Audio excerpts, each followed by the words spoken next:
If you ever got the option to never grow up, would you take it? Well, this Peter Pan, this multiversal version of Peter Pan, this horror movie version of Peter Pan, wants to be Peter Pan so badly. And this is the story of Peter Pan Neverland Nightmare. So this does take place in the same universe as Pooh, Blood and Honey, and with Winnie the Pooh, Tigger, Piglet, Eeyore Rabbit, and the rest of the gang of Owl, and Roo and Kanga. They are all children that were kidnapped and then experimented on and turned into these creatures. Now, this version of Peter Pan, this version of Peter Pan is just psychotic. Simply put it, he's just psychotic, and I have no other explanation for it. So without any further delay, let's take a look at what Google has to say about this movie. So Peter Pan Neverland Nightmare is a 2025 horror fantasy, which is 1 hour and 30 minutes, which does feel quite a lot longer. It is 5.3 out of 10 on IMDb and a 45% Rotten Tomatoes. Wendy, darling, encounters a twisted Tinkerbell as she tries to rescue her brother, Michael, from the evil clutches of Peter Pan. So how this movie starts out is with Peter Pan crawling around in someone's basement, trying to steal children, to kill them, so then he can get enough power to go to Neverland himself.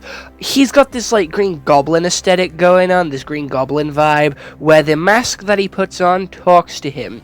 And he has this duality to him where he thinks that he is this little boy, that he is this Peter Pan, he's this martyr that'll take everyone to Neverland, but he does so by killing them. So he goes basically through this whole movie kidnapping children. He kidnaps Michael and Michael's best friend, and then Wendy goes on a mission to try and find this evildoer, this creepy old guy, and Tinkerbell, which is a crack addict, which was a child that was stolen many, many years ago by this same person, and, made to just stay in the house and look after the kids.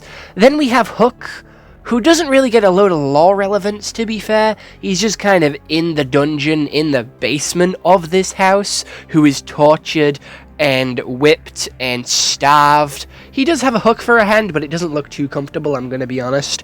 And yeah, Wendy just doesn't save him when she breaks into this house to save her brother Michael and her brother's mate, and that's pretty much it. She saves them, she kills Tinkerbell, or Pan kills Tinkerbell, and he says he doesn't believe in fairies, and Hook dies, and then Peter Pan somehow survives because he's going to appear in the Pooh Vengers, or the Pooniverse movie at the end of this year.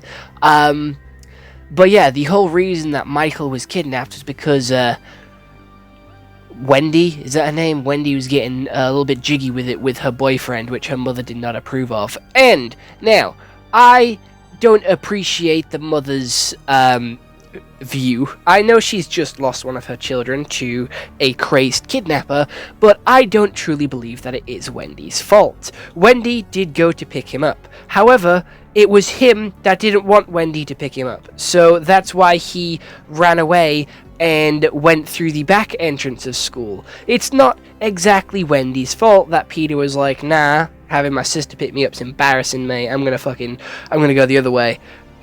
It's not Wendy's fault, and I'm not gonna sit here and say that it is Wendy's fault.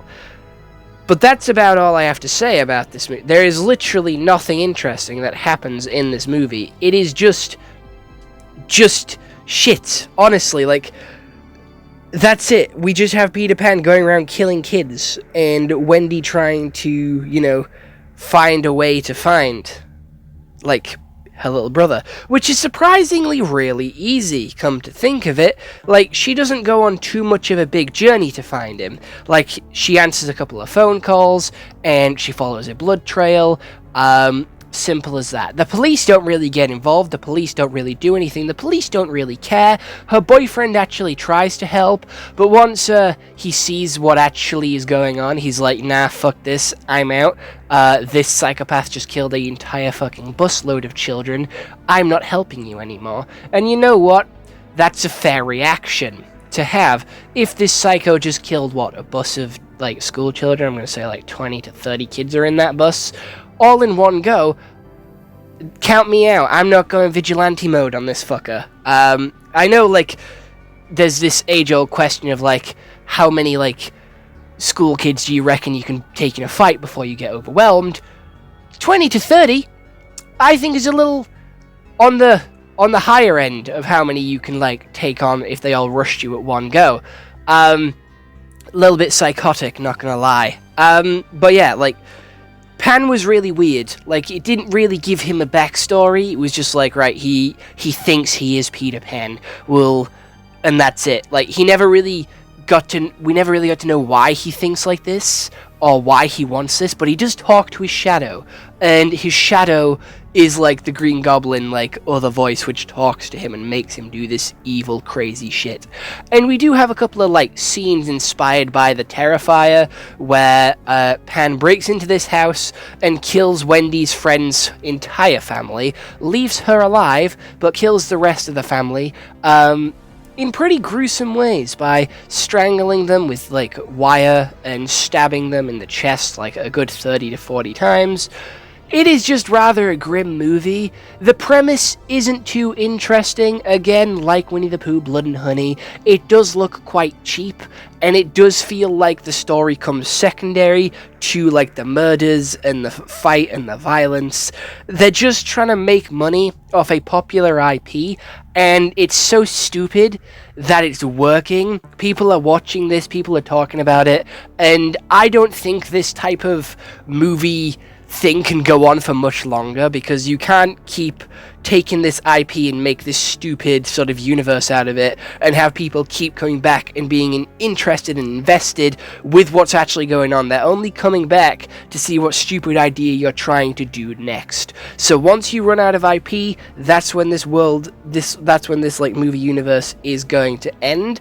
And again, I feel like this one was kind of boring. Like, there is so much that you can do with Peter Pan. Like, he's a kid that lives forever, right? That's the whole aspect of Peter Pan. But you're trying to make it into this, like, realistic world, and you have Winnie the Pooh, who is like a monster-human hybrid, right? That's what he is.